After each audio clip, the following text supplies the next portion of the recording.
Hi, I'm Roxanne Carter, and this is my newest pattern, Christmas Tree Farm. So this one here has our little 6-inch Christmas tree inside of our 12-inch block. I have two colors here, but in the pattern I have also shown you that you can mix the colors up. You can put the green tree in a red star, you can put the red star in a green tree, or you could even make the trees green with a white background. It's all pattern is in here, and so this is my Christmas Tree Farm new pattern. So this is another layout that you can do. In this one, I put the green trees on the red star points and the red on the green star points to make it a little bit more whimsical kind of tree. You could really have a lot of fun with this method. This is just a little 4 blocks that you could make for a little wall hanging. Hi, well this is how to make the tree. I wanted to give you a video on how I did the tree. You can do it whichever way you like, but I want to show you both ways. This is the finished block right here. We have our 6-inch tree inside of our 12. So the traditional way of doing this block would be that we would draw a line on our the wrong side of our pieces, like I've gone here. So our tree is made up of 3 points, first of all. Or 4 points. We have our trunk, we have our bottom, we have the middle, and we have the top. The top is the shortest tree part, but the longest background. Then this one is the medium, and this is the long with the short. And then our bases, we have to do a little bit of trimming when we do the base because the measurements were just a little bit too iffy. But I'll show you how to trim it. So when we have our tree here, we have the traditional way would be to take and lay your 2 pieces right side together, draw a line from corner to corner, and sew on the line. Flip this piece back and then do the same thing with the other side.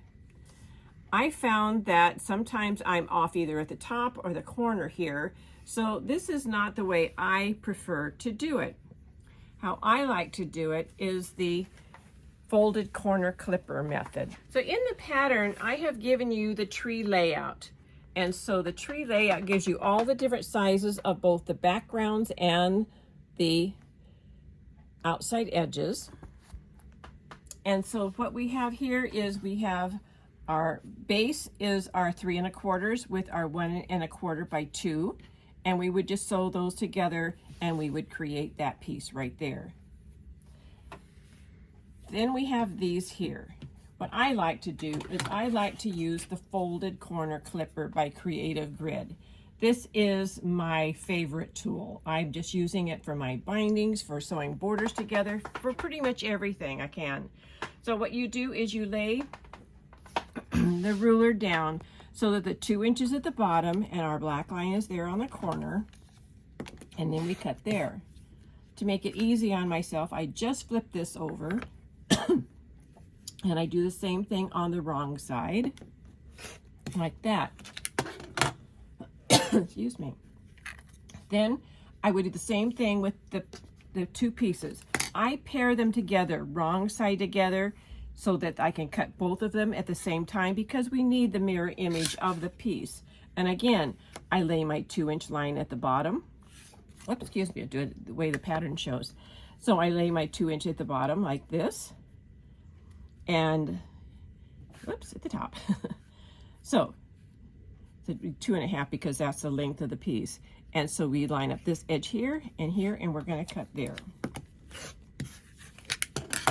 Now, this piece is going to line up perfectly right there, and this piece is going to line up perfectly right there. So now all I have to do is sew just a regular 1/4 inch seam, and I will get that little hunk right there, which I have right here for us. And so they're sewn right there, press. So you would be doing the same thing for this middle piece. You're going to be taking and trimming off your corners, pairing these together and trimming them, and then we'll do the top piece. So for the top piece, it's a little bit different. Well, it's not different, but it comes out a little bit different because we only have the one end of the top. So when I turn this over, that lines up right there. You're going to notice that you have just a little bit at the top. Could be a little bit wider than that, but it's just a little bit at the top, so that when these pieces overlap, you have the 1/4 inch seam allowance right there at the top. Okay, this bottom piece, when we sewed these on, we're just taking our regular 1/4 inch seam allowance, but in order for the measurement to be exact, it would have had to have been in the 13/16, and none of my students like that number at all. So what I decided to do was to take and make it just on even numbers, and I put the 3 1/4 because we want this piece to be 6 1/2, which is our unfinished size of our tree. And so I put the 3 1/4 down the middle, and then I've got just a tiny little sliver here that I'm going to cut off on both ends. So it's not much, it's like a 1/8 or 1/16 of an inch. And so I'll do the same thing now. I'll turn my ruler around and I'll put 6 1/2 at the bottom here, and I will trim that little hunk off right there at the end here. And so that will give us our 6 1/2 that we need. Then all we do is we just assemble our tree, boom, boom, boom.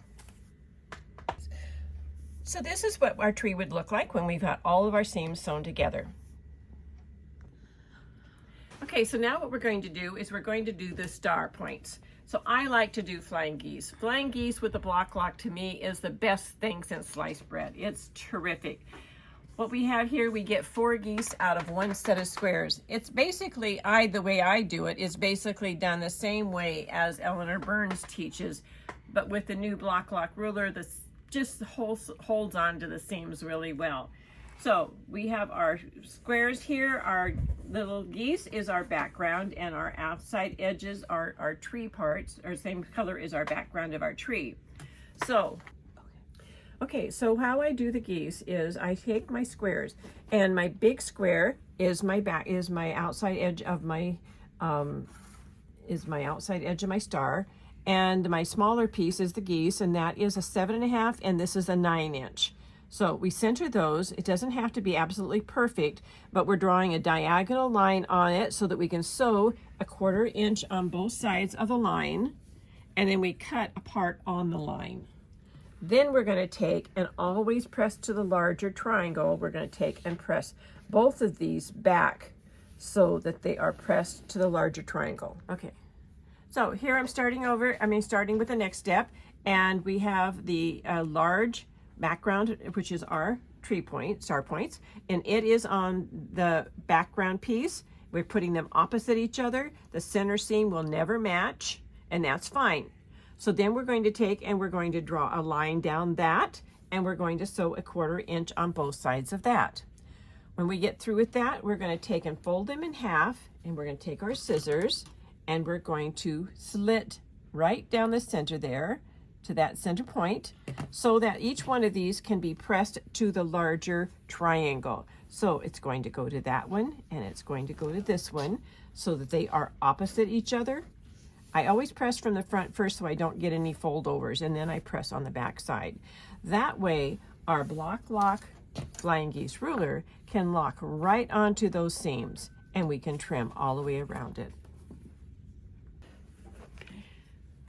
Now you can use Eleanor Burns flying geese ruler. I, for some reason, can't find my 3x6, but what you would do is the same method though. You would take and put the red lines of her rulers right in that seam lines, and then again, we would trim apart. This is the 2x4 because this is the one I could find, but this is how you would do this. Then you would take this, turn it upside down, and put the red line at the bottom, like that, and then trim across. There are many ways of doing flying geese, but this is my preferred method of doing them, and I hope you enjoy the video.